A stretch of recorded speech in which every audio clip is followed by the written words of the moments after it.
Hi welcome to the 16th January 2026 current affairs.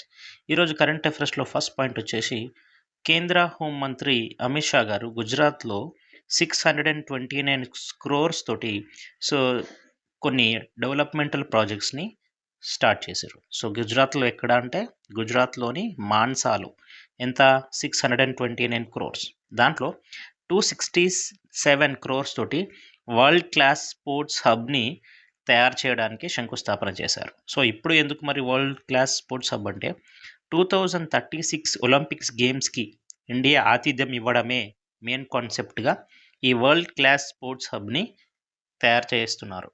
Next page అనేటువంటి pharma academy, ఒక pharma అకాడమీకి కూడా ఒక ప్రాజెక్ట్ని స్టార్ట్ చేశారు. సో పేజ్ అంటే ఏంటంటే pharma academy for global excellence.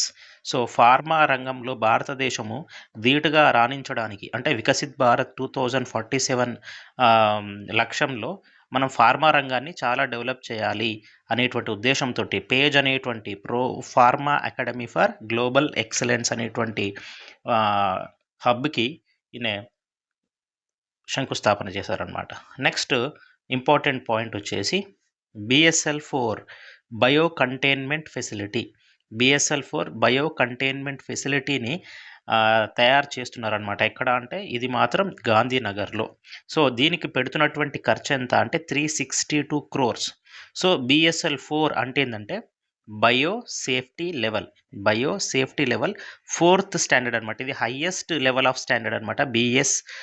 BSL-4 4th level అనేటువంటిది హైయెస్ట్ స్టాండర్డ్. సో ఏంటిది ఈ BSL-4 బయో కంటైన్మెంట్లో ఏం జరుగుతుంది అంటే ప్రపంచంలో అత్యంత ప్రమాదకరమైన ప్రాణాంతకరమైనటువంటి వైరస్లు ఏవైతే ఉన్నాయో వాటి మీద ప్రయోగాలు చేసేటువంటి హై సెక్యూరిటీ ల్యాబ్. మనం దశావతారం ఫిలింలో కనుక చూసినట్లయితే అక్కడ ఒక ల్యాబ్ ఉంటుంది చూడండి, సేమ్ అలాంటి ఒక ల్యాబ్ అనుకోవచ్చు మనం. సో అత్యంత ప్రాణాంతకరమైనటువంటి వైరస్ల మీద ప్రయోగాలు చేయాలంటే అంత హై సెక్యూరిటీ ల్యాబ్ ఉండాలి. సో అదే BSL-4 అనమాట. సో ఇక్కడ ఏ వైరస్ల మీద ప్రయోగాలు చేస్తారంటే Ebola, Marburgs, Nipah virus, next Lassa fever, next Crimean Congo haemorrhagic fever, ఇట్లాంటి పలు వైరస్ల మీద ఇక్కడ ప్రయోగాలు చేయబోతున్నారు. సో భారత్లో ఫస్ట్ BSL-4 ల్యాబ్ ఎక్కడుందంటే పుణేలో ఉంది. సో ఇది NIVలో ఉంది. అంటే ఇక్కడ నేషనల్ ఇన్స్టిట్యూట్ ఆఫ్ వైరాలజీలో ఇండియాలో ఫస్ట్ BSL-4 ల్యాబ్. అంటే ఇది ఎన్నోది? ఇది సెకండ్ది. ఇది గుర్తుపెట్టుకోండి. ఇండియాలో BSL-4 ల్యాబ్ సెకండ్ది వచ్చేసి గాంధీనగర్ గుజరాత్లో ఎస్టాబ్లిష్ చేస్తున్నారు. ఆల్రెడీ ఫస్ట్ది ఎక్కడుందంటే ఇక్కడ NIV నేషనల్ ఇన్స్టిట్యూట్ ఆఫ్ వైరాలజీలో ఆల్రెడీ BSL-4 ల్యాబ్ ఉంది. ఇది ఫస్ట్ది, ఇది పూణేలో ఉంటుంది. ఓకేనా. నెక్స్ట్ ఇక్కడ చూడండి, ఇక్కడ రాశాను ఆల్రెడీ అదే పాయింట్. నెక్స్ట్ ఇక్కడ గుజరాత్ గురించి చాలా పాయింట్స్ వచ్చాయి కాబట్టి ఇక్కడ స్పేస్ కూడా ఉంది కాబట్టి ఇంకా కొన్ని అడిషనల్ పాయింట్స్ చూద్దాం. ఇక్కడ చూడండి, అంతర్జాతీయ భూ సరిహద్దు, నెక్స్ట్ జల సరిహద్దు, ఈ రెండు కలిగి ఉన్నటువంటి రాష్ట్రాలు రెండే అండి. ఒకటి గుజరాత్, ఇంకొకటి వెస్ట్ బెంగాల్. చూసుకోండి, అంతర్జాతీయ boundary line, next water land line, ఈ రెండు కలిసి ఉన్నటువంటి స్టేట్స్ రెండునే, ఒకటి గుజరాత్, ఒకటి వెస్ట్ బెంగాల్. సో గుజరాత్ తెలుసు పాకిస్తాన్ తోటి, నెక్స్ట్ అరేబియా సముద్రం తోటి టచ్లో ఉంటుంది. నెక్స్ట్ వెస్ట్ బెంగాల్ చూడండి, ఇక్కడ Bangladesh, Bhutan, Nepal, next water place వచ్చేసి బే ఆఫ్ బెంగాల్. ఇది అంతర్జాతీయ భూ సరిహద్దు, నెక్స్ట్ జల సరిహద్దు రెండూ కలిగి ఉన్నాయి అన్నమాట. సో నెక్స్ట్ మీరు ఇంకొక పాయింట్ చూస్తే ఉప్పు నీటితో గల చిత్తడి ప్రాంతం, ఒక రామ్సార్ సైట్, కానీ ఇది ఉప్పు నీటితో ఉంటుంది. సో ఆ ప్రాంతం ఏంది అంటే కచ్. సో కేవలం ఉప్పు నీటితో ఉండేటువంటి చిత్తడి ప్రాంతం కేవలం గుజరాత్ కచ్ ప్రాంతంలో మాత్రమే ఉంటుంది. నెక్స్ట్ ఇక్కడ సీఎం ఎవరున్నారు అంటే భూపేంద్ర పటేల్ గారు ఉన్నారు. ఇక్కడ లోక్సభ స్థానాలు ఎన్ని ఉన్నాయి అంటే 26 ఉన్నాయి. సో అసెంబ్లీ ప్లేసెస్ 182 ఉన్నాయి. సో ఇంకొకటి పాయింట్ గుజరాత్తో రిలేట్ చేసుకోండి, రీసెంట్గా ఆశా వ్యాన్ అనేటువంటి ఒక వ్యాన్ని స్టార్ట్ చేసింది. సో ఈ ఆశా వ్యాన్ ఏంటిది అంటే ఎర్లీ డిటెక్టింగ్ క్యాన్సర్ వ్యాన్ అనమాట. అంటే క్యాన్సర్ని తొలి దశలోనే కనుక్కునేటట్టుగా ఉండేటువంటి వ్యాన్ అనమాట. ఈ వ్యాన్‌లోనే ఈ క్యాన్సర్‌ను కలిగేటువంటి అన్ని డివైజెస్ అన్నీ కూడా ఈ ఆశా వ్యాన్‌లో సెట్ చేయడం జరుగుతుంది. ఇది మొబైల్ వ్యాన్. అంటే తిరుగుతూ ఎవరైతే పేషెంట్స్ ఎవరైతే ఉన్నారో వాళ్ళ దగ్గర టెస్ట్ చేసి క్యాన్సర్స్ ఉన్నాయా లేదా అని డిటెక్ట్ చేసేటువంటి ఒక వ్యాన్ అనమాట. ఇది ఆశా వ్యాన్. సో, ఇది గుజరాత్‌లోనే స్టార్ట్ చేయడం జరిగింది. రీసెంట్ పాయింట్ జనవరిలో చూసుకోండి. నెక్స్ట్ మస్కట్‌కి చేరుకున్న ఐఎన్ఎస్‌వి కౌండిన్య. సో, ఇదొక షిప్ అండి ఇది. సో, ఈ షిప్ ఎక్కడి నుంచి ఎక్కడికెళ్ళింది అంటే, మన ఇండియాలోని గుజరాత్ పోర్బందర్ ఏరియా నుంచి ఒమెన్ అనేటువంటి కంట్రీకి ఇక్కడి నుంచి అక్కడికి ప్రయాణం చేసిందనమాట. సో, ఈ ఒమెన్ యొక్క క్యాపిటలే ఈ మస్కట్. ఒమెన్ కంట్రీకి క్యాపిటలే ఈ మస్కట్. సో, ఈ ఐఎన్ఎస్‌వి కౌండిన్య స్పెషాలిటీ ఏంటి అంటే, ఒకసారి చూడండి. పాత కాలంలో ఉండేటువంటి నౌకలాగా మనకు కనిపిస్తది ఒకటి. దీనికి ఇంజన్ ఉండదు. మరి ఎలా నడుస్తుంది అంటే, ఓన్లీ ఈ తెరచాపలు ఉన్నాయి కదా! ఓన్లీ ఈ తెరచాపలు, ఈ క్లాత్స్, ఈ విండ్ ఫోర్స్ వచ్చేసి దీనికి తాకి ముందుకు వెళ్ళడమే దీని పననమాట. తెరచాపల సహాయంతో నడుస్తుంది. నెక్స్ట్ దీనికి తయారు చేయడంలో ఎలాంటి మేకులు గానీ, ఎలాంటి లోహాలు గానీ ఇందులో వాడలేదు. దాంతో ఇంకొక స్పెషాలిటీ ఏందంటే ఇక్కడ కొబ్బరి పీచుతో తయారు చేసినటువంటి తాళ్ళు, కోకోనట్ దాంతో తయారు చేసినటువంటి రోప్స్ మాత్రమే ఇందులో వాడారనమాట. ఓకేనా. నెక్స్ట్ మరి ఈ షిప్‌కి డిజైన్ ఎక్కడి నుంచి తీసుకొచ్చుకున్నారు? ఈ డిజైన్ ఎక్కడి నుంచి ఎక్స్ట్రాక్ట్ చేశారు అనంటే, అజంతా గుహల్లో 5వ శతాబ్దం నాటికి సంబంధించిన ఒక పెయింటింగ్.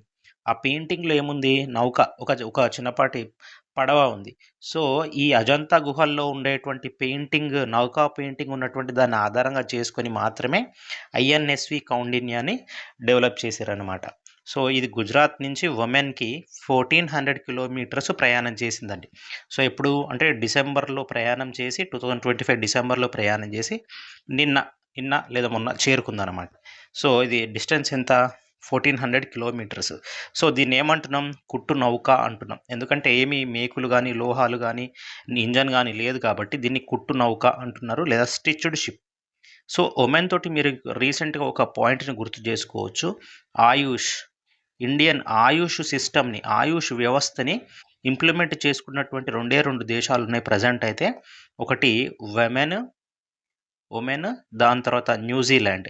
ఈ 2 దేశాలు ఆయుష్ వ్యవస్థని అంగీకరించినటువంటి దేశాలు. ఓకేనా. Oman, next New Zealand. Next Commonwealth దేశాల స్పీకర్లు అండ్ ప్రిసైడింగ్ ఆఫీసర్ల సమావేశం. కామన్‌వెల్త్ దేశాల speakers and presiding officers meeting. So, ఇక్కడ చూడండి, conference of speakers and presiding officers of Commonwealths. Conference of speakers and presiding officers of Commonwealth. ఈ దేశాల కామన్‌వెల్త్ దేశాల ఈ స్పీకర్ల సమావేశం ఎక్కడ జరుగుతుందంటే ప్రెజెంట్ ఇండియాలోని న్యూఢిల్లీలోనే జరుగుతుంది. సో, ఇది 28th మీటింగ్ అనమాట. సో, దీనికి ఎవరు అధ్యక్షులుగా ఉన్నారు? ఇండియాని ఆతిథ్యం ఇస్తుంది కాబట్టి ఇండియన్ స్పీకరు ఓం బిర్లా గారు ఉన్నారు. ఓం బిర్లా గారు 18వ స్పీకర్ అనమాట. సో, ఎప్పటి నుంచి ఎప్పటి వరకు జరుగుతుంది? జనవరి 14th నుంచి జనవరి 17th వరకు జరుగుతుంది. సో, ఢిల్లీలో ఎక్కడ జరుగుతుంది? సంవిధాన్ సదన్‌లో జరుగుతుంది. ఓకేనా. చూసుకోండి, ఇంతకుముందు కూడా క్వాడ్ దేశాల స్పీకర్ల సమావేశం కూడా జరిగింది. క్వాడ్ దేశాల స్పీకర్ల సమావేశం జరిగింది ఎక్కడంటే చైనాలో జరిగింది. నెక్స్ట్ మరి ఎందుకు సిఎస్పిఓసి అంటే పార్లమెంట్ విధానాలలో ఏఐని, నెక్స్ట్ సోషల్ మీడియా ప్లాట్ఫామ్స్ని వాడుకొని ఈ పాలనా సమర్థతను పెంచుకోవడమే మెయిన్ థీమ్. ఇంకా చాలా ఉన్నాయి కానీ ఇది ఒకటి గుర్తుపెట్టుకుంటే సరిపోతుంది. Next second global summit on blue food security. So, blue food అనగానే గుర్తుపెట్టుకోండి మీరు, చేపలు, రొయ్యలు, ఇట్లా సీ ఫుడ్స్ అనమాట. సో, ఇది సెకండ్ది global summit on blue food security. So, ఇది ఎక్కడ జరిగింది అంటే ఇజ్రాయిల్లో జరిగింది. అంటే ఈ సమ్మిట్ ఎవరెవరికి మధ్య జరిగింది అంటే ఒకటి ఇండియా, ఇంకొకటి ఇజ్రాయిల్.